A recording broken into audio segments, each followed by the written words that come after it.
പ്രധാനമന്ത്രി മോദിജി ഒരു വശത്ത് ക്രിസ്തീയ ദേവാലയങ്ങളിലേക്ക് പോകുന്നു, മറുവശത്ത് ക്രിസ്മസിനെതിരെ വ്യാപകമായ ആക്രമണം നടക്കുന്നു.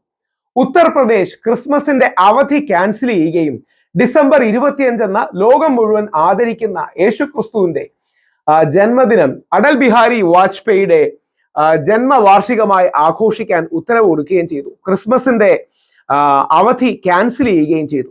ഇത് ഒരു BJPയുടെ വൈസ് പ്രസിഡന്റായ വ്യക്തി അന്ധയായ ഒരു കുട്ടിയെ, വിഷ്വലി ചലഞ്ച്ഡ് ഒരു കുട്ടിയുടെ മുഖത്ത് പിടിച്ച് കയ്യേറ്റം ചെയ്യുന്ന രംഗങ്ങളാണ്.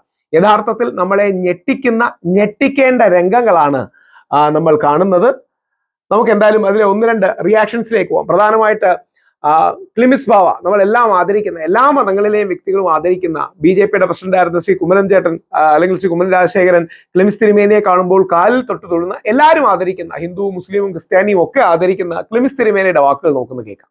രാജ്യത്ത് വിവിധയിടങ്ങളിൽ ക്രൈസ്തവ വിഭാഗങ്ങൾക്ക് നേരെയുണ്ടായ അതിക്രമങ്ങളെ അപലപിച്ച് ശിരോമലങ്കര സഭാധ്യക്ഷൻ മേജർ ആർച്ച് ബിഷപ്പ് കർദിനാൾ ബസേലിയോസ് മാർ ക്ലീമീസ് കാതോലിക്ക ബാവ ഒരു വശത്ത് പ്രധാനമന്ത്രി ദേവാലയങ്ങളിൽ പോയി ക്രിസ്മസ് ആഘോഷത്തിൽ പങ്കെടുക്കുമ്പോൾ മറുവശത്ത് വിപരീതമായി സംഭവിക്കുന്നു. പാലക്കാട് കാരൾ സംഘത്തിന് നേരെ ഉണ്ടായ ആക്രമണം ദൗർഭാഗ്യകരമെന്നും കർദിനാൾ പറഞ്ഞു. ആ ആക്രമണത്തെ പല ആൾക്കാരും ന്യായീകരിക്കുകയും അവർ മദ്യപിച്ചിട്ടാണ് പോയി എന്നൊക്കെ പറഞ്ഞു. കൊച്ചു കുട്ടികളാണ് മദ്യപിച്ചിട്ട് പോയി എന്നൊക്കെ പറയുന്നത്. ആ കുട്ടികളെ അടക്കം അധിക്ഷേപിക്കുകയും മറ്റും ചെയ്തു. നേരെ കാരളിന് മര്യാദയ്ക്ക് വന്നില്ലെങ്കിൽ തല്ല് കിട്ടും എന്നൊക്കെ ചില ആൾക്കാർ പറയുന്നത് കേട്ട് അത്യധികം വേദന തോന്നി. എൻ്റെ നല്ല സുഹൃത്തുക്കളാണ്, അതുകൊണ്ട് ഞാൻ പേര് പറയണില്ല. എനിക്കത് കേട്ടിട്ട് ഭയങ്കര വേദന തോന്നി. നമ്മളൊക്കെ ഇന്നലെ എൻ്റെ വീട്ടിൽ ക്രിസ്മസ് കാരലായിരുന്നു. ഞാൻ ഇന്നത് ഫേസ്ബുക്കിലും യൂട്യൂബിലും ഒക്കെ ഇട്ടിട്ടുണ്ട്. എത്രമാത്രം വേദനാജനകരമായ അവസ്ഥയാണെന്നുള്ളതാണ്. പ്രധാനമന്ത്രി ഒരു ദേവാലയത്തിൽ പോയി ക്രിസ്മസിന്റെ സന്തോഷത്തിൽ, ആഘോഷത്തിൽ സംബന്ധിക്കുന്നു. വേറൊരു സ്ഥലത്ത് ഇതിൽ നേരെ വിപരീതമായ കാര്യം നടക്കുന്നു. ഇവിടെയാണ് നമുക്ക് ഒരു കൃത്യമായ ഒരു ബോധം കൊടുക്കേണ്ടത്. അതാ ഞാൻ പറഞ്ഞത്. അതൊക്കെ ഇതിനെ നിരുത്സാഹപ്പെടുത്തുന്നു. നമ്മുടെ താല്പര്യമല്ല, നമുക്ക് നമ്മുടെ പദ്ധതിയിൽപ്പെട്ടതല്ല എന്ന് പരസ്യമായി ആവർത്തിച്ച് പറയേണ്ടുന്ന ഒരു കാര്യമാണ്. പ്രധാനമന്ത്രിക്ക് നിയന്ത്രിക്കാൻ കഴിയുന്നില്ല എന്നുള്ളതാണ് സത്യം. അല്ലെങ്കിൽ ഒരുപക്ഷെ ഈ തീവ്ര ഹിന്ദുത്വ ലൈൻ എടുക്കുന്നവരെ നിയന്ത്രിക്കാൻ കഴിയുന്നില്ല എന്നുള്ളതാണ് സത്യം. അതാണ് അതിന്റെ യാഥാർത്ഥ്യം. മാതൃഭൂമിയും മനോരമയും എല്ലാ പത്രമാധ്യമങ്ങളും കൊടുക്കുന്നുണ്ട്.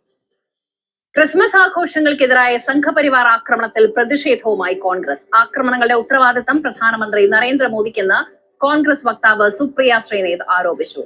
മോദിയും BJPയും വിദ്വേഷം വളർത്തുകയാണ്. അക്രമങ്ങളിൽ സർക്കാർ നിശബ്ദത. കുറച്ചുകൂടെ കറക്റ്റ്, ആ വിദ്വേഷം തടയാൻ വേണ്ട രീതിയിൽ നടപടികൾ എടുക്കുന്നില്ല എന്നുള്ളതാണ് സത്യം. തീവ്ര ഹിന്ദുത്വവാദികളെ കയറൂരി വിടുന്ന ഒരു അവസ്ഥയുണ്ട് എന്നുള്ളതാണ് ദൗർഭാഗ്യകരം. അതുകൊണ്ടാണ് കേരളത്തിലടക്കം, ഓർക്കുക, കേരളത്തിലടക്കം, ലോകത്തിലെ ഏറ്റവും പ്രാചീന ക്രിസ്ത്യൻ സമൂഹമുള്ള കേരളത്തിലടക്കം അത്തരം ആക്രമണങ്ങൾ വന്നിട്ട് തെള്ളി പറയാതെ അവരെ ന്യായീകരിക്കുന്ന പ്രവണത പല ആൾക്കാരും കാണിക്കുന്നത്. പാലിക്കുന്നുവെന്നും ഫോട്ടോയ്ക്കായി പോപ്പിനെ കെട്ടിപ്പിടിക്കുന്നയാളാണ് മോദി എന്നും അവർ കുറ്റപ്പെടുത്തി. വിശദാംശങ്ങൾ ഒരിക്കലും ഇല്ലാത്ത ആഘോഷിക്കാൻ വേണ്ടി തേടേണ്ട ഒരു സ്ഥിതിയിലേക്ക് നമ്മുടെ രാജ്യത്തെ ന്യൂനപക്ഷങ്ങൾ എത്തിയിട്ടുണ്ടെങ്കിൽ അതിനെതിരെ പ്രതിഷേധം ഉയരേണ്ടത് അത്യാവശ്യം തന്നെയാണ്. പ്രത്യേകിച്ച് ഇത്രയും സംഭവങ്ങൾ ഉണ്ടായിട്ട് ഒരു കേസ് പോലും എടുക്കാൻ പോലീസ് തയ്യാറാണ്. പ്രതിഷേധം ഉയർത്താനാണ് കോൺഗ്രസ് നീക്കം. ശക്തമായിട്ടുള്ള പ്രതിഷേധമാണ് ഈ ക്രിസ്മസ് ആഘോഷങ്ങൾക്കെതിരായ സംഘപരിവാർ ആക്രമണത്തിൽ ഇപ്പോൾ കോൺഗ്രസ് ഉയർത്തിയിട്ടുള്ളത്. കുറ്റക്കാർക്കെതിരെ ശക്തമായിട്ടുള്ള നടപടി സ്വീകരിക്കണം എന്നുള്ള ഒരു ആവശ്യമാണ് ഉന്നയിച്ചിട്ടുള്ളത്. അതോടൊപ്പം തന്നെ നിരന്തരമായി ക്രിസ്ത്യൻ സമൂഹത്തിന് നേരെയുള്ള ആക്രമണം സംഘപരിവാറിന്റെ പെൺകുട്ടിയോട് കാണിക്കുന്ന കയ്യേറ്റമാണ്. പ്രധാനമന്ത്രി നരേന്ദ്രമോദി തന്നെയാണ് എന്നുള്ളതാണ് കോൺഗ്രസ് വക്താവായിട്ടുള്ള സുപ്രിയ ശ്രീനാഥ് ഇപ്പോൾ കുറ്റപ്പെടുത്തിയിട്ടുള്ളത്. മോദിയും BJPയും രാജ്യത്തുടനീളം തന്നെ വിദ്വേഷം വളർത്തിക്കൊണ്ടിരിക്കും. ആ വിദ്വേഷം വേണ്ട രീതിയിൽ തടയാൻ പറ്റുന്നില്ല എന്നൊക്കെ. ഇന്ന് ഛത്തീസ്ഗഡിൽ ക്രിസ്ത്യാനികൾക്കെതിരെ ഹർത്താൽ നടക്കുകയാണ്.